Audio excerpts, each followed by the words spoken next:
आजको भिडियो पनि तपाईहरुमध्ये धेरैले गर्ने प्रश्नको आधारमा तयार गरेको छु। एक पटक तपाईहरुले VFS ग्लोबलको एपोइन्टमेन्ट डेट लिन भइसक्यो र त्यसलाई फेरि रिसेड्युल गर्नु पर्यो। तपाईले कुनै कारणवश चाहिँ डेटलाई पछाडी लानु पर्यो अथवा अगाडि ल्याउनु पर्यो। यस्तो अवस्थामा कसरी गर्ने भनेर धेरैले क्वेशन गर्नुहुन्छ। मैले त्यही क्वेशनको आधारमा यो भिडियो तयार पारेको छु। त्यो भन्दा अगाडि तपाईहरुले मेरो YouTube च्यानललाई सब्स्क्राइब गर्न चाहिँ नभुलौं है त। अबको भिडियो चाहिँ म मेरो कम्प्युटरको स्क्रिन रेकर्ड गरेर स्टेप वाइज देखाउने छु। हेरौं है त। म VFS ग्लोबलको अफिसियल वेबसाइटमा गइसकेको छु। यदि तपाईलाई यो वेबसाइट थाहा छैन भने म यही भिडियोको डिस्क्रिप्सनमा दिने छु। तपाईले त्यही लिंक प्रयोग गर्न सक्नुहुनेछ। यो खुल्दै छ। अब म आफ्नो VFS ग्लोबलको एकाउन्ट लगइन गर्दै छु। इमेल आईडी र पासवर्ड चाहिँ सही टाइप गर्नु होला। पासवर्ड टाइप गर्दा अहिले चाहिँ किबोर्ड नै यसरी डिस्प्ले हुने गरेको छ। यो किबोर्ड चाहिँ अलिकति कन्फ्युज बनाउने खालको छ। त्यही भएर तपाईले आफ्नो पासवर्डको capital letter, small letter, alphabet र सिम्बल चाहिँ सही टाइप गर्नु होला। साइन इन भइसकेको छ। अब तपाईले यस्तो खालको इन्टरफेस देख्नुहुनेछ। स्टार्ट न्यू बुकिङ गर्नु भयो भने चाहिँ तपाईको सेम एकाउन्टमा अर्को व्यक्तिको पनि एपोइन्टमेन्ट लिने भन्ने हो। तर अहिले एउटा एकाउन्टमा दुईजना व्यक्तिको लिन मिल्दैन होला सम्भवतः। तैपनि ट्राई गरिहेर्नु होला।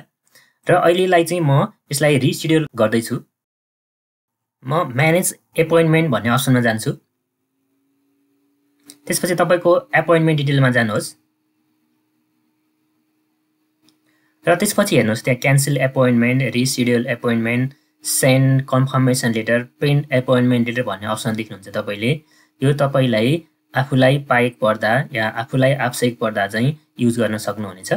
र अहिले चाहिँ म रिसेड्युल एपोइन्टमेन्ट भन्ने अप्सनमा जान्छु। अहिले चाहिँ म रिसेड्युल गर्दै छु।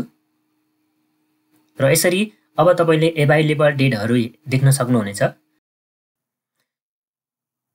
यहाँ एभाइलेबल डेटहरु तपाईले देख्न सक्नुहुन्छ।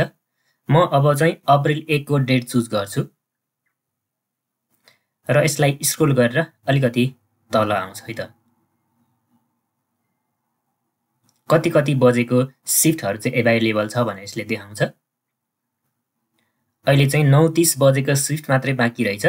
यदि लोड मोर भन्ने अप्सन एक्टिभ छ भने त्यहाँनिर क्लिक गर्नुभयो भने अन्य शिफ्टहरु पनि देखाउँछ है। र अरु डेटहरु पनि तपाईले चुज गर्न सक्नुहुन्छ। र यो माथि रहेको राइट र लेफ्टमा दुईवटा एरो छ। त्यो एरो क्लिक गर्नुभयो भने तपाईले मन्थ पनि चेन्ज गर्न सक्नुहुन्छ। यसरी एभाइलेबल डेटलाई चुज गर्नुहोस्। अब कन्टिन्यू बटनमा क्लिक गर्नुहोस्। कन्टिन्यू बटनमा क्लिक गरिसकेपछि तपाईको रिसेड्युल भयो। र फेरि कन्फर्म गर्नुभयो भने चाहिँ अब तपाईको रिसेड्युल कन्फर्म भयो। र तपाईले के कुरा याद गर्नु पर्यो भने यो अहिले चाहिँ 2 चोटी या 3 चोटी भन्दा बढी रिसेड्युल गर्न पाउँदैन। धेरै पटक रिसेड्युल गर्नुभयो भने म्याक्सिमम नम्बर अफ रिसेड्युल भनेर तपाईको रिजेक्ट हुन्छ है। धेरै पटक पनि नगर्नुहोस्। र तपाईलाई त्यति गरिसकेपछि आफ्नो कन्फर्मेसन लेटर आउँछ तपाईको इमेलमा। त्यस्तो गर्न सक्नु भएन भने तपाईले आफ्नो एकाउन्ट लगइन गरेर पनि रिसेन्ड कन्फर्मेसन लेटर अथवा प्रिन्ट एपोइन्टमेन्ट लेटर गर्न सक्नुहुन्छ।